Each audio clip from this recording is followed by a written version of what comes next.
तू पैसा देले रहला तारू मुसीबत के हटावे खातिर हमने के मिटा देनी। तारू तापसी मर गई। व्हाट? का पढ़ता नहीं अभी जी? अरे उहे पुराना मैगजीन देखत रहनी। प्रीता का हो गई? जानकी की तबीयत ठीक बा? ओकर कमरा से तू काहे आ रहल बाड़ू? आप तो पहले टेंशन लेवे के शुरू कर देते हैं। जानकी आंटी ठीक है, वो सृष्टि और हम कल आंटी के पास ही सूत गल रहनी। That's it. करण के फोन। अनपढ़ से अनपढ़ इंसान भी जब फोन उठावेला ना तो कहेला हेलो, बका तक केहू भी ना कहेला। जैसे कि तारा संगे बहुत तमीज से पेश आए प्रीता जी। बका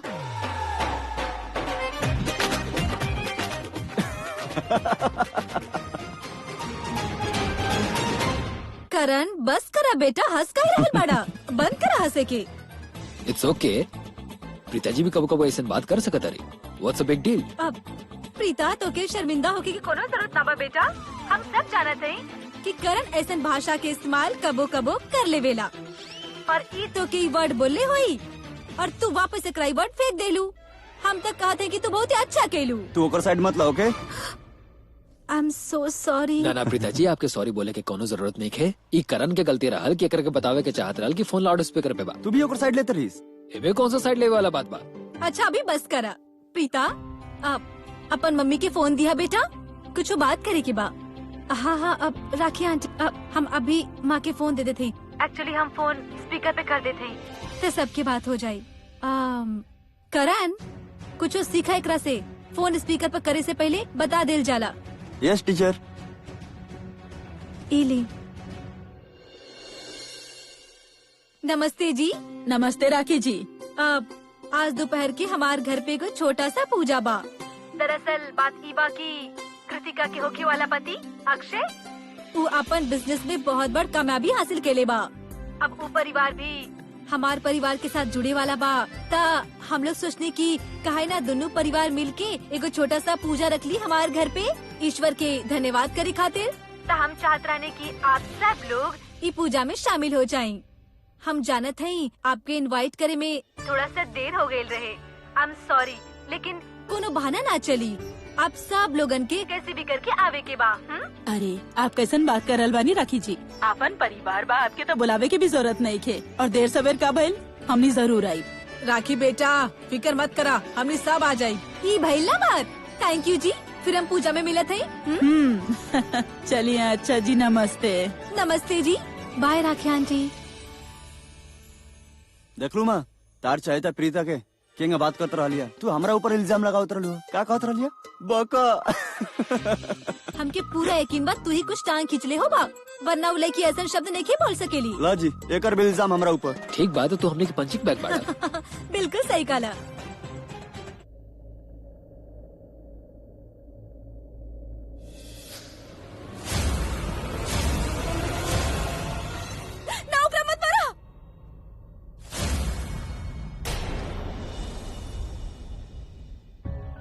जानकी हम डिसाइड कर ले बानी, अब हम ना डरब। ये भी कुछ भइला हम जाके प्रीता दी के बता दे। सब कुछ बता दे प्रीता दी के, हम कुछ ना छुपाए।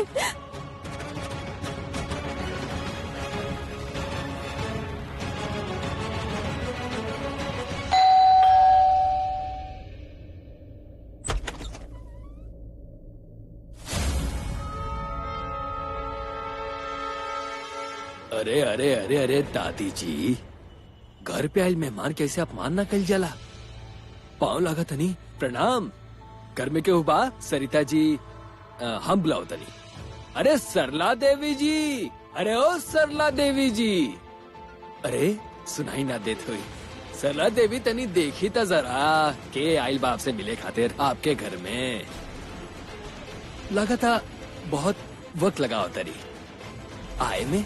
दादी जी तबले जरा हमने के पानी पिलवा दी, हमने के बैठा था नहीं। अरे रुका, हम लावत हैं।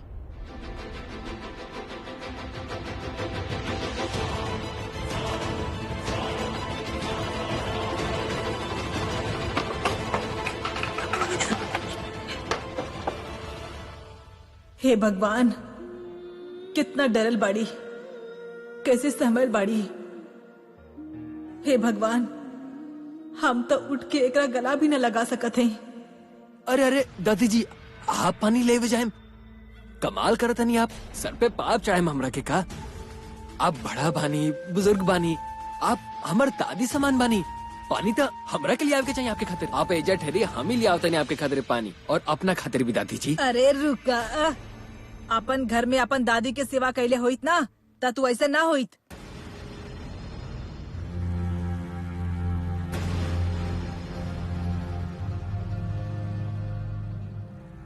वाह दादी वाह, धन्य भाग दादी हमार जौन आपसे, आपके मुंह से इतना ज्ञान के बात सुने के मिलल हमरा के। हमार कान प्रसन्न हो गई। दादी जी, अब हमार बात ध्यान से सुना। हमार भेजा घुमाए के हिम्मत मत करिया, हमरा के छेड़ा मत, वरना बहुत भारी पड़ी, समझ लू। दादी, आपकी चाय।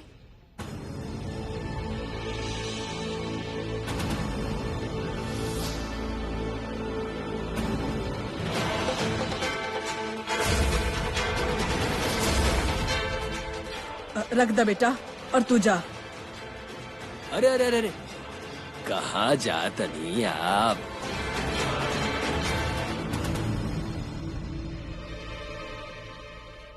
आपसे ही तो मिले खातिर आयल बानी हम। नील,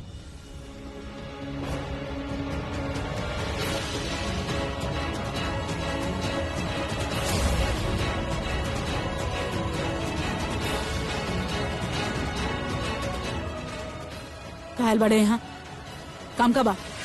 वाह वाह वाह, धन्यवाद हमार जोन आप पधरनी। धन्य होगनी माता जी, धन्य होगनी आपके दर्शन करके। बस करा, तू और हम अच्छा से जाने नहीं कि तू औरतन के कितना इज्जत करेला। ऐसे जे पूछा था नहीं ओकर जवाब था, यहाँ हमार घर में काहे आयल बड़ा। अरे बेबी जी, माता जी, आप लोग बिल्कुल सच कहा था नहीं। आप लोग हमरा के कब से जाना था नहीं, सालों से। और हम कितना गलती करे नहीं, गलत बात बा, लेकिन एगो अच्छा बात बा हमरा में, है ना।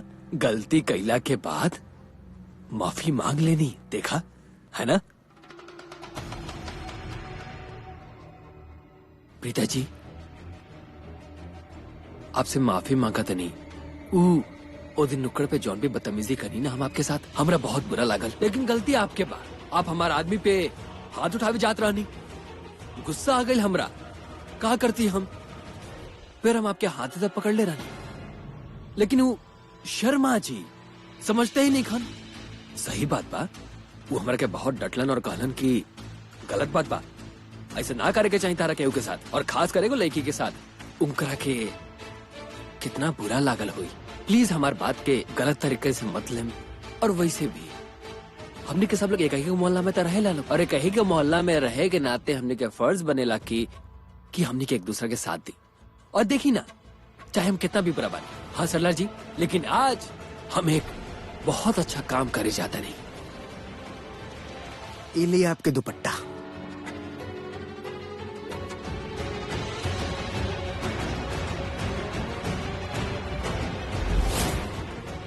आपके यहाँ नहीं दुपट्टा प्रीता जी?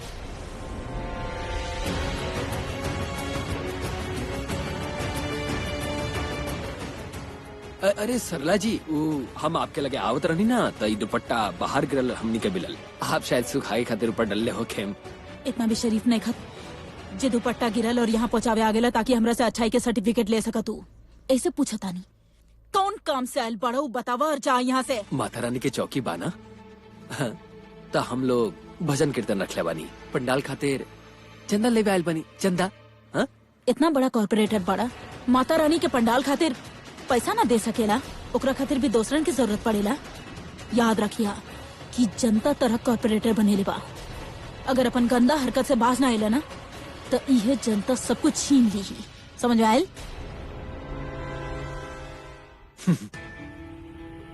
वाह वाह वाह वाह, जोन भी आप अभी कहानी ना सरला जी, बड़ा आनंद आयल सुन के। कितना कितना के रसीद बनाई? 500 रुपया? 101 माता रानी के नाम के। वरना तहरा तो हम फूटी कौड़ी भी ना दी।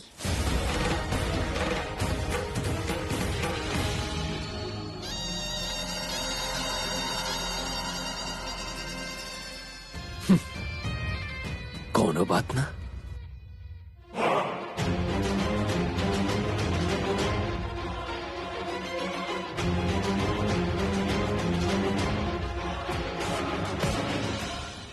बहुत गुस्सा आ रहल बना।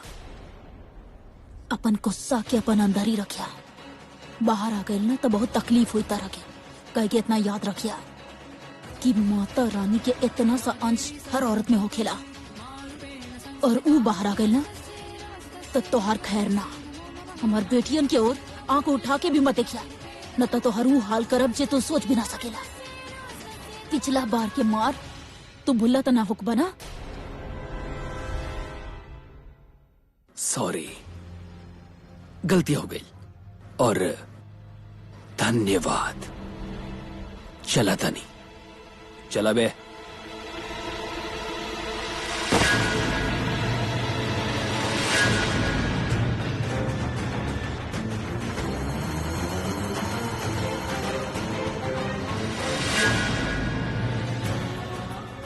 अच्छा भाई सल्ला जे तू एकरा एकर औकात दिखा देलू।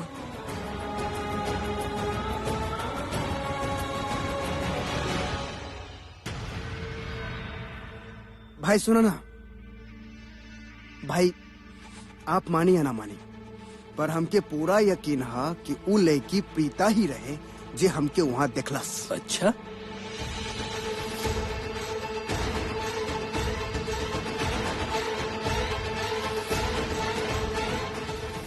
अरे अरे, कहाँ जातनी आप?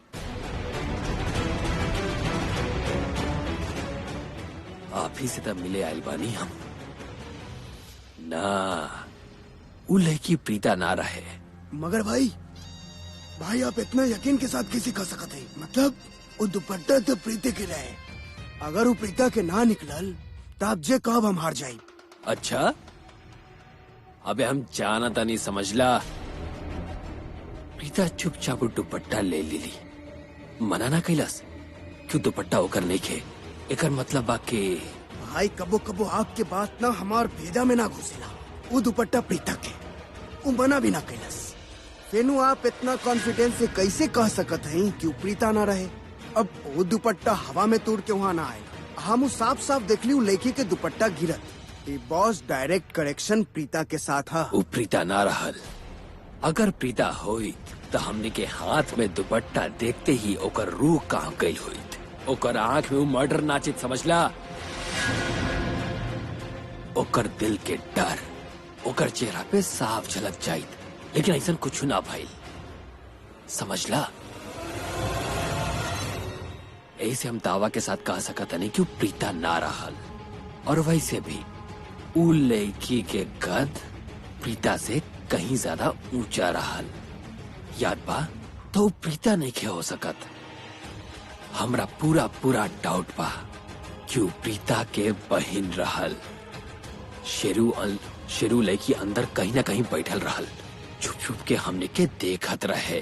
भाई लंबी लड़की ना बहुत तेज है। ओकर कैंची से भी तेज जवान चलेला। अरे वो लड़की हाँ ये संजू भाई के साथ पंगा ले रहलस। अच्छा, अरे वाह, अब तब बदला लेवे में और मजा आई। डबल दुश्मनी डबल धमाका।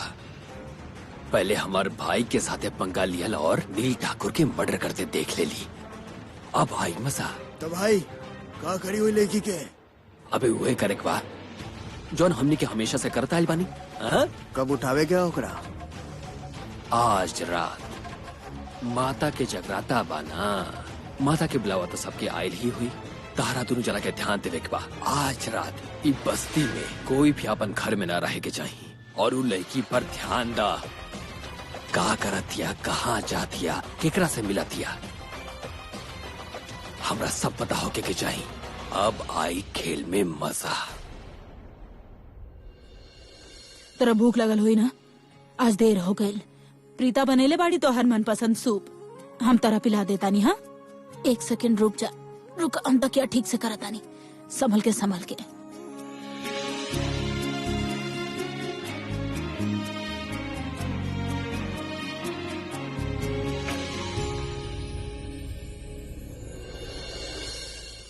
काबल सृष्टि तो ऐसे काय बैठल बड़े?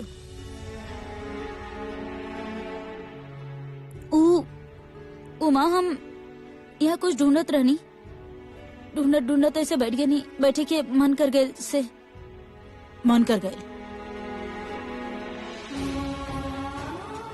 ला जानकी, तेरा पता बा जानकी? ऊ नील जे बुलबुल के साथ बदतमीजी कैले रहे और फिर अभी ओकरा बहुत मारले रहे, ऊ ना हमने के प्रीता के मोहल्ला में छेड़लस। हम मना कैनी तो तू जाने लू ना कितना घाटिया और गुंडा किस्म का कॉर्पोरेटर बा। कहा जरूरत बा ओकर मुंह लगे के। ऐसे हम कहनी कि हम एमएलए जी से बात करब और एमएलए से बात करे भी गई हम। सच कही मन करता कि अब तोहार आवाज वापस आ जाए। हम बच्चन के कुछ भी समझा भी नहीं न तो उनका कई बार समझ ना आवेला।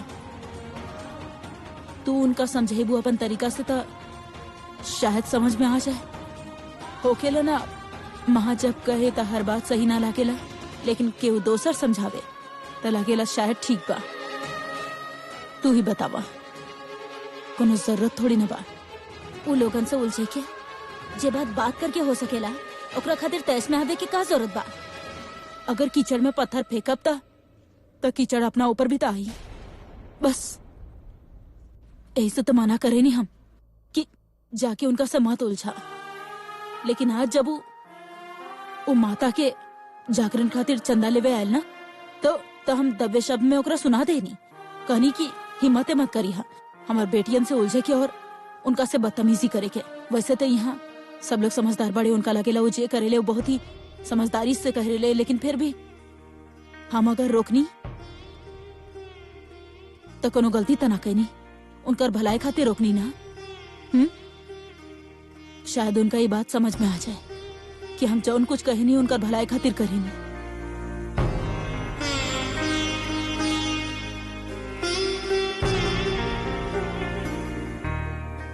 हम तारा खातिर पानी लेके आवता नहीं। हाँ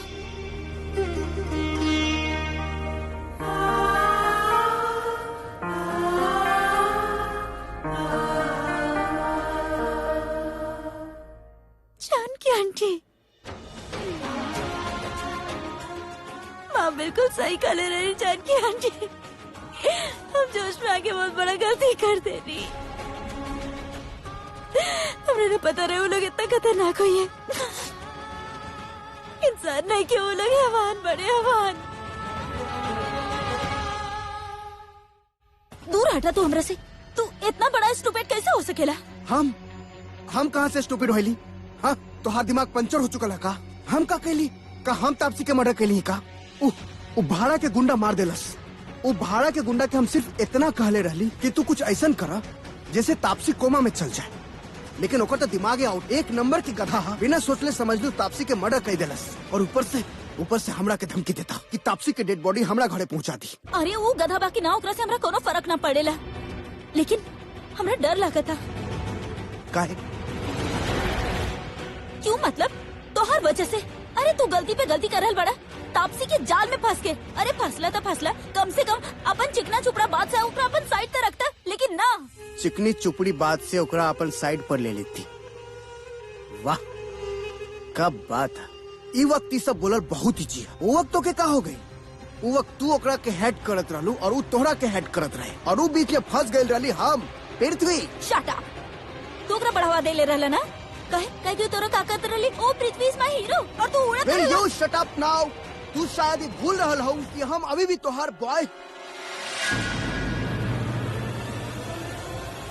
सुनो, आई एम सॉरी, पर एक्चुअली हम बहुत डर गए बानी। ई मर्डर, आई मीन टू से, ये हमने के अलावा वो नील के भी पता बा। तेरा पता बा मर्डर कबो छुपेला ना, और अगर तापसी के मर्डर के राज क्योंकि पता चल गया था, हमने की जेल हो जाए, हमने की फांसी भी हो सकेला। कुछ ना होई, ऐसा कुछ ना होई बेबी। क्यों भाड़ा के गुंडा ना, वो हमरा के कलस के ऐसा कुछ ना होई। बस वो पैसा के डिमांड कैलस जे हम ओकरा पहुंचा दे। तो फिलहाल हमके छोट मोट बात पर बिल्कुल टेंशन ना लेवे क्या, हमके सिर्फ अपन मकसद पर ध्यान देवे क्या, मतलब कि प्रीता पर। और आज वहाँ लुथरा हाउस में पूजा है जहाँ तोके भी जाए क्या और हमके भी। ओहो, अरे सरला कितना देर लगी अब तो क्या आवे में। ओहो बीजी, आप भी ना पहले तैयार हो गई नहीं तो सुनावे से बाज ना आवे नहीं, वरना हमेशा तो हम ही तैयार हो खेली ना। तो मौका छोड़ देव का। अरे मौका मिली तो चौका छक्का लगाई ना। आफ्टर ऑल क्रिकेटर हमार बॉयफ्रेंड बा। अच्छा ये बतावा, ओ फर प्रीता कहाँ बाड़ी? बीजी प्रीता तक तैयार बाड़ी, वो लिफाफा तैयार करत बाड़ी, बाकी सृष्टि सृष्टि सृष्टि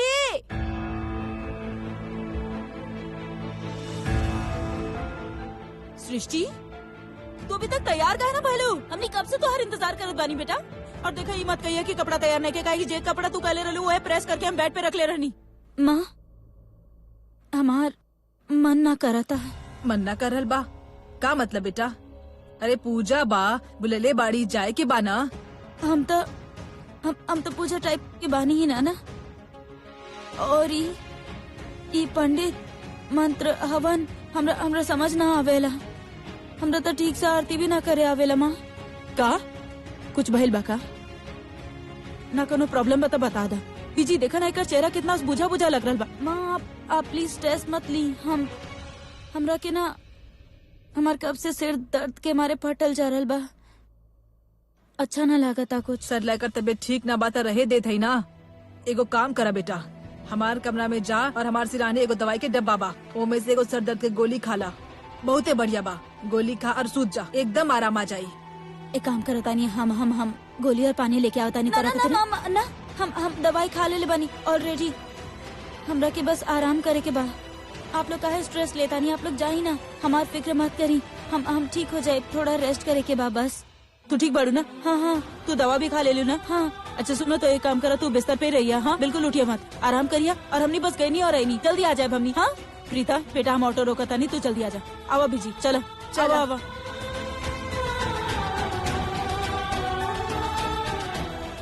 सुना, समीर से लड़ाई भइल बा तोहार? ठीक बा, ना बतावे के बात ना बतावा, हम ओकरा से ही सीधा पूछ ले।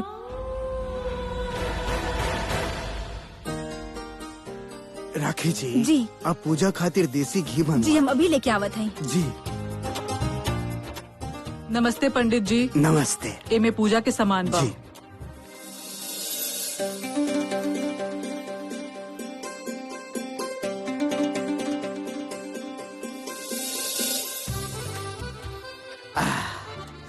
पंडित जी, जी एक बात बताए जी, ये सब पूजा पाठ करे से आखिर होला का? भगवान जी खुश होलन, घर में समृद्धि आवेला और जीवन में खुशी खुशी ही आवेला। अच्छा ओहो, पता ना हमो लाइफ में का कहने मतलब। काहे ललिता पवार खानी बड़बड़ा तरह का भइल बा? अरे बाप भाई तोहर इका ललिता पवार। हाँ तमीज से तो बात करा। अरे मतलब आप बाप है तो बाप भी तो ललिता पवार के शकल बना सकता ना। ई का शर्ट के बटन खुला बा, ई सब काहे बा? हाँ जैसन तोहर माई तैयार कर देला वैसन है, वैसन का बात है? ऐसे ही जिंदगी खराब हो गया हमार। भइल का बा बताई का भइल? माँ कहा तरह की बेटा? तरह शादी करके इनका जिंदगी खराब हो गई। हे भगवान, अभी कब कल हम कबो सपना में भी ना सोचते रहनी कि आप हमारे बारे में ऐसे बात भी बोल सकत हैं। का कुछ न कहनी हम आपके खातिर, ऐसन दो अनमोल बेटा देनी तो के, और तू हमके कोस रहल बड़ा। अनमोल कुत्ता आई झूठ बोल रहा। हम ऐसा कुछ बोलने ना रही, हम तो कुछ और बोलत रही। का बोलत रहनी आप? हम तो ही कहत रहे कि ये जो पंडित जी है ना, कहत रहे कि सुख संपत्ति समृद्धि सुख शांति सब पूजा करे से आवेला। ताहू कहत रहे कि जिंदगी में काम करके जरूरते कहाँ, ऐसे में जिंदगी खराब करेली काम करके। 1000 रुपया खर्च करती, पूजा करा लेती, सब कुछ ठीक हो जाए। पूजा की मजाक तो बिल्कुल मत उड़ाई। हम साबित कर सकते हैं कि पूजा ना करे से जिंदगी में का प्रभाव हो सकेला। अरे कुछ न होला उसे, तू बताओ ऐसा का खराब हो जाये यार? अगर आप ढंग से और श्रद्धा से पूजा ना कैली ना, तो आपके जे सुख बा यानी कि आपके बेडरूम, और जे आपकी चैन बा यानी कि हम, और दोनों आपसे छीन जाई हमेशा हमेशा खातिर। और कल से ना आप बेडरूम में ना बाहर सोफा पे सुतब, ओके? और हम आपके धन पत्नी आपसे कब वो भी बात ना करी। खबरदार, जे पूजा के बारे में आप कोनो भी अपशब्द कहनी था बहुत बुरा हो जाये। अरे भगवान जी से माफी मांग लेते। अरे माफ माँ कर को पता बा डैड के कहेंगे हैंडल करेगा बा। लगातार शादी के बाद सबके ऐसे नहीं हाल होला का।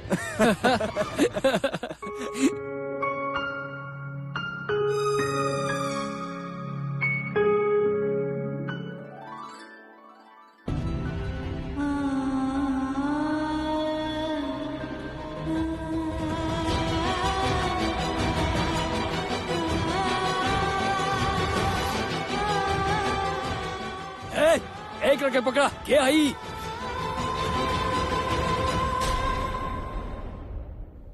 ये लड़की के ढूंढ के लिया वालों जिंदा या मुर्दा? ये अकेला चश्मदीद गवाह भी है मर्डर के। ओ गॉड, का हो रहा बाम रखे कोड हम का करी? नमस्ते, कब से आप ही लोग के इंतजार करत रहनी। कैसन बानी आप? नमस्ते जी, नमस्कार, बहुत स्वागत समधी बा आप जी। लोगन के। नमस्ते। हेलो आई बेटा। आई। अरे आए आए आई आई। का बात बा अक्षय? जी। बेटा तोहार नजर जकरा ढूंढ रहल बा वो अब तक आई ना बा, जल्द आ जाई। आवा। आवा अंदर।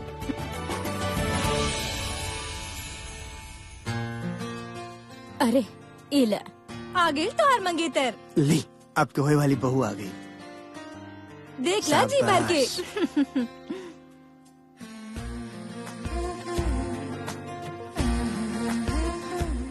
पति के भी पैर छुए के होला। भाई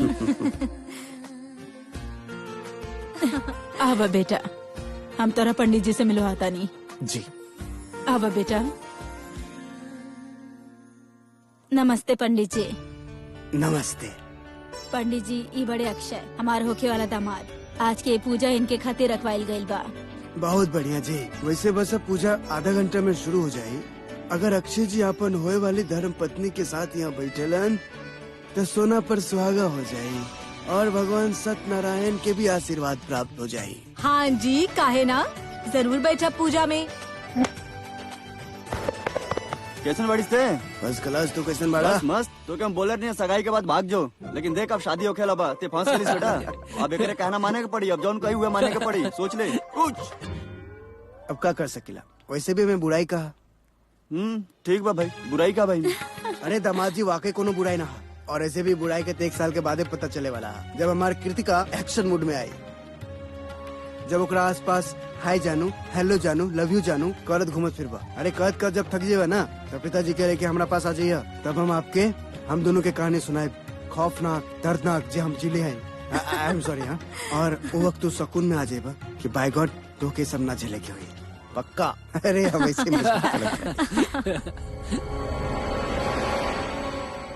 पृथ्वी।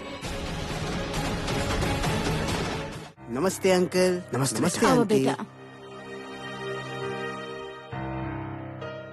नमस्ते अंकल।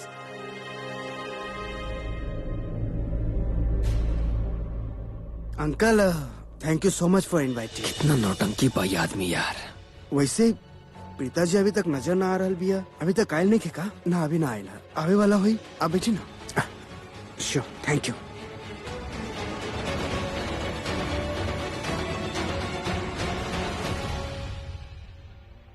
एक गुलाटी मार बंदर के मुंह से प्रीता का नाम एकदम अच्छा ना लगेला। अच्छा, इतना अजीब लागेला। मन करा था कि अगर प्रीता बोले पे ही टैक्स लगवा दी। हम अभी आवते नहीं।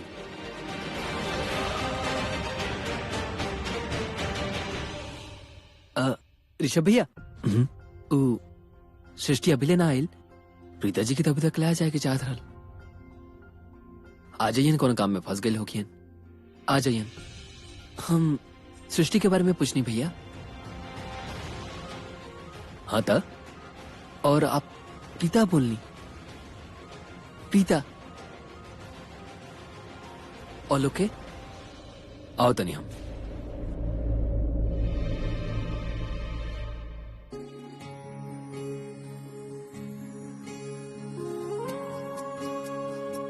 दादी आई। कितना पैसा भइल? हम देते हैं माँ। अरे अरे आप दादी के लेके अंदर जाएं, बहुत ही गर्मी हो रहा बा। चली बीजी आई, पैसा देके आ जाइयो। आराम से चलिए आप। चलो देख रहे हो? अंकल भैया। अरे आंटी नमस्ते। अरे देख, खुश रहा। प्रणाम। कैसन बाड़ू तू? अरे क्या बात बा गर्लफ्रेंड, तू तो बहुत हॉट लागत रू। काहे ना, हम द करण लूथरा के गर्लफ्रेंड है, हमार हक बनेला। दीदी आप कैसन बात करेनी, जब देखा ना हाँ, बस हम नाटक हमेशा करे ऐसे करेनी। आंटी मजाक मजाक में टाइम वेस्ट करता नहीं, माँ बुलाओ तर लिए तक पूजा खाती। अरे हाँ, तू दोनों के मजाक कबो खत्म न हुई, न तोहार ना कभी बीजी के, न तो राखी जी डटिया इतना देर हो गई बा। चल बेटी आई, आप हेने से आई बीजी। हाँ चला बेटा। हाँ हेलो, हाँ फोन रख, कोनो इम्पोर्टेंट बंदा खड़ा बा सामने। ओ हेलो, तोरा से कुछ कहे के बा। आज सुबह जे तू कैले बा ना, दोबारा मत करिहा, अंजाम बहुत ही बुरा हो जाई, समझ गईला? एकरा वार्निंग समझ लिहा। हाँ हेलो, ते बाड़ी सुनो। हाँ हाँ, अरे कोनो इम्पोर्टेंट नहीं के वो बंदा। अरे एक्चुअली बहुत सिरफ्रेली करेली टाइप के एगो लड़की भी है यार, एकदम डम्बू, चौथी फेल।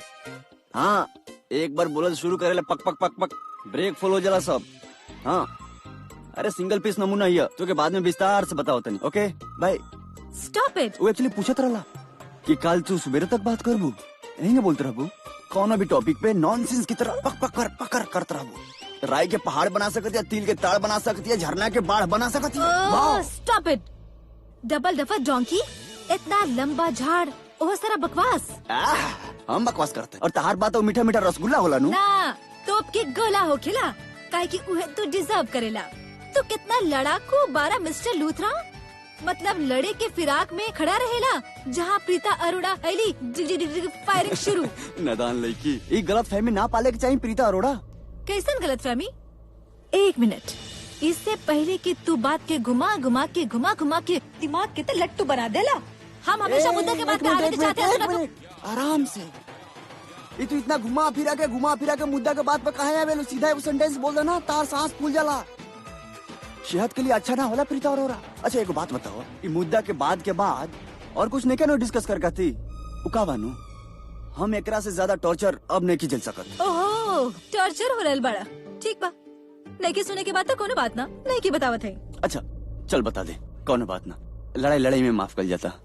देखा, on a very serious note, हम तो के पहला और आखिरी बार कर रहल बानी, हमार फोन लाउड स्पीकर पे कभी मत रखिया। हाँ तो वो स्पीकर पे रहला तो का फर्क पड़ता इससे? का फर्क पड़ेला? अरे लोगन के लागे कि हम इतना बदतमीज हैं, कैसन बात करत हैं, जबकि हमके तो लागल कि हम तोरा से बात करल बानी ना, समझ गईला ना? हाँ तो जे जैसन बा के लागत है कि वो ऐसा नहीं बा। आई मीन ये सब हमके पता बा कि तू बदतमीज बड़ू, अब दुनिया के भी पता चल जाएगा चाहे कि तू बदतमीज बड़ू। हद में रहा करण लूथरा, हद में रहा। कोनो दिन हमके तोहार बात बुरा लग गई ना, तब बहुते पछतेबा, तू देख लिया। एकर मतलब हमार बात तक बुरा ना लगेला? हाँ लागत बा, इतना बुरा लागत बा कि का बताई। लेकिन हम एगो बहुत ही ना सबर वाला लड़की हैं, यही खातिर तो के बार बार मौका देते सुधरे खातिर। लेकिन कोनो दिन ऐसा भी हो सकेला कि हमके तोहार बात बुरा लग सकेला। हर चीज के एगो लिमिट होकेला। एक धमकी समझी ना, वार्निंग।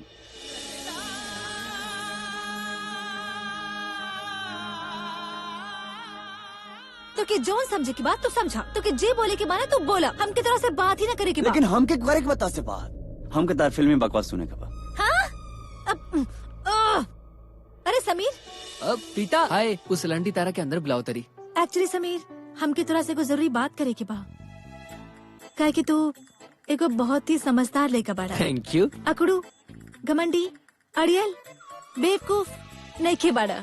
हाँ तो कल जाऊ बात, यहाँ पे केहू अड़ियल बेवकूफ घमंडी नहीं खे बोला। समीर आवा ना, अकेले में बात करे के बा, कोनो बेवकूफ ना होके के चाहिए आसपास।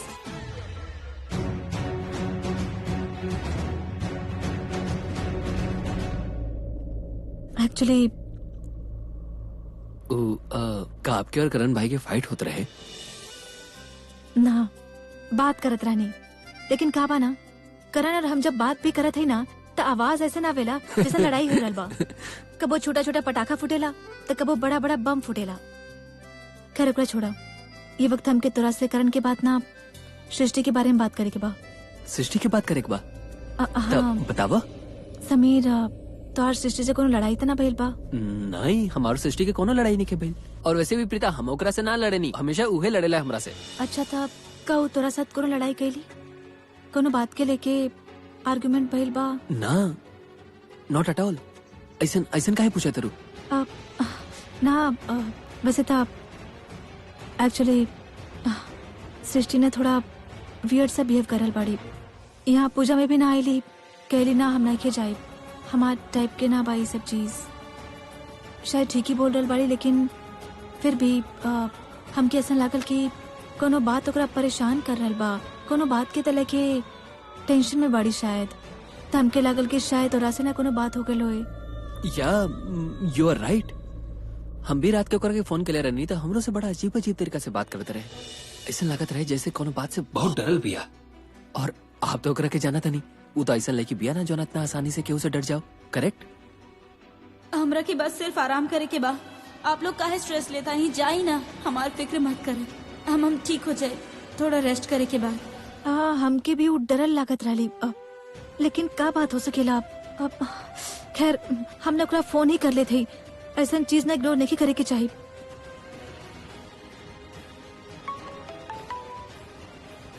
फोन ही ना उठा रहा बाड़ी। ऐसा भी तो हो सका था कि हम गलत सोचते हुई कि जितना हम सृष्टि की जाना था नहीं, तो ऐसा लेके बिया ना जो डर के मारे छुप जा। वो तो बहुत स्ट्रॉन्ग फाइटर लेके आऊ। हाँ ये बात तब सृष्टि तब बहुत ही स्ट्रॉन्ग बड़ी। फिर उसन का बात हो गई समीर, जकरा हमार इतना स्ट्रॉन्ग बहन के इतना वीक कर देलस। ऐसा भी तो हो सका था क्यों कोनो बात से बहुत ज्यादा हर्ट हो गया और चाहती है कि केहू आके ओकरा के मनाओ। हाँ वो अटेंशन तक खोजे लेना, माना तरू ना। वो चाहले कि केहू आए ओकरा के मनाओ, ओकरा से पूछे कैसन बाड़ू का चाहिए, और जैसे ही मौका मिलो अपन सारा भड़ास ओकरा ऊपर निकाल दा। एकदम लड़ाकू लड़की ही आऊ। राइट, बात है नौटंकी। नौटंकी ना, फुल नौटंकी ही आऊ। तो क्या पूजा खाती बुलाओ तो लो। हम चले तनी आप आ जाए। हाँ ओके भाई। एक मिनट, का बात कर तू लो सैमी से? काहे बताई? तुमके बतावेला जब लड़के लोगन से बात करेला यहाँ वहाँ जाके। हाँ तो पूछ ले, हल कर बता दे। रियली? हम तरह से पूछा तो तुमके बता दे बा? मूड करी तो बता दे, आजा। सब लोग भगवान के नमस्कार करिए। वक्रतुंड महाकाय सूर्यकोटि समप्रभ निर्विघ्नं कुरु मे देव सर्वकार्येषु सर्वदा। अक्षय जी, आप अपन दाहिना हाथ आगे लेके आई और आप अपन दाहिना हाथ इनकर हाथ पर रखें। ये जो पुष्प और अक्षत है वो भगवान के सामने आप अर्पित करें। Oh sorry. बेटा आप पूजा में ध्यान दें। आप एक तरह से इनका हाथ ना छुड़ा सकेला, और आपके जोनो भी चीज की आवश्यकता हो ना वो आप हमरा से मांग ले। अरे पुष्प अब भगवान के चरण में अर्पित करें।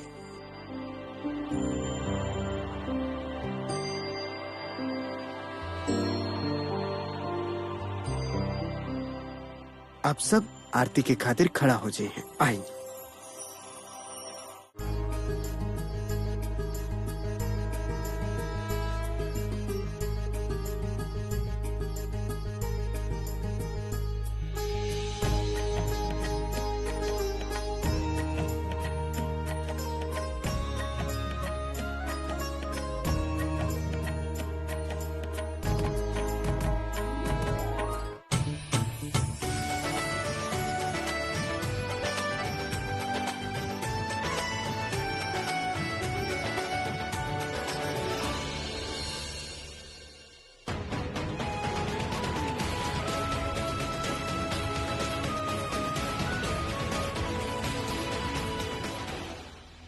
हमार पंडित जी हाथ की लकीर भी बहुत ही अच्छा से पढ़े ले। के कर किस्मत में का लिखल बा वो बिल्कुल बता देते हैं। ए पंडित जी, सबसे पहले हमारा हाथ देखी ना। अरे रुका एक मिनट। पंडित जी पहले ऋषभ की हाथ देखी ना। अरे ना ना ना ना, हमरा अपनी फ्यूचर उचर नहीं जाने के। पंडित जी बेटा हमार बात माना, पंडित जी के अपन हाथ दिखा दा। सुना था सही वो का कह रहा है? पंडित जी जरा देखी ना। चल पंडित जी ये सब मत करवाई, लाइफ में कुछ एक्साइटमेंट रहे थी। अब अपन दाहिना हाथ दिखाएं और बोली का पूछे के चाहते हैं आप? पंडित जी भगवान के दियल सब कुछ तब बा, पर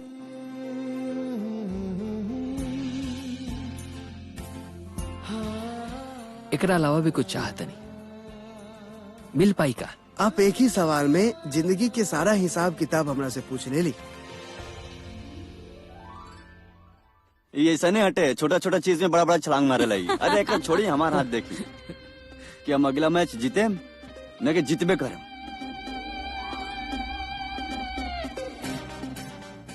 ऐसे आप अपना बारे में पूछ ली, बाकी देश के हार जीत के बारे में हमके बहुत अभ्यास करे के पड़ी। वैसे भी तो ग्रह बदलत रहेला ना। ई तारा से भी ज्यादा स्मार्ट बारन। अच्छा पंडित जी, थोड़ा सा पर्सनल सवाल बा। अच्छा हमके ये बताएं कि जो ना चीज के पीछे हम बहुत दिन से लागल बने, हमें सफलता मिली कि ना? 100% आप जो चाहिला वो जरूर होई। अब अच्छा पंडित जी 1 मिनट। हाँ, प्रीता के हाथ देखिए तो बताएं। अरे एकर भविष्य में का लिखल बा? तो इधर आवा। अरे चलो चलो बैठ बैठ। जरा बताई था कि ई मोहतरमा के भविष्य में कैसन होगी। देखी ना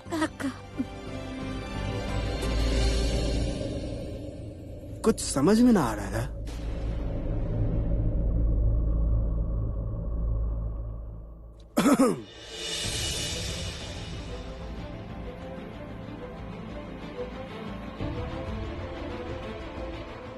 जैसे ही कृतिका के हम इशारा कैली पानी लावे खातिर, ओकरा तुरंत निकल जाए के चाहत रहे। हमार जरूरत से ज्यादा ये हाथ दिखावल ज्यादा इम्पोर्टेंट है। बात करे क्या ओकरा से।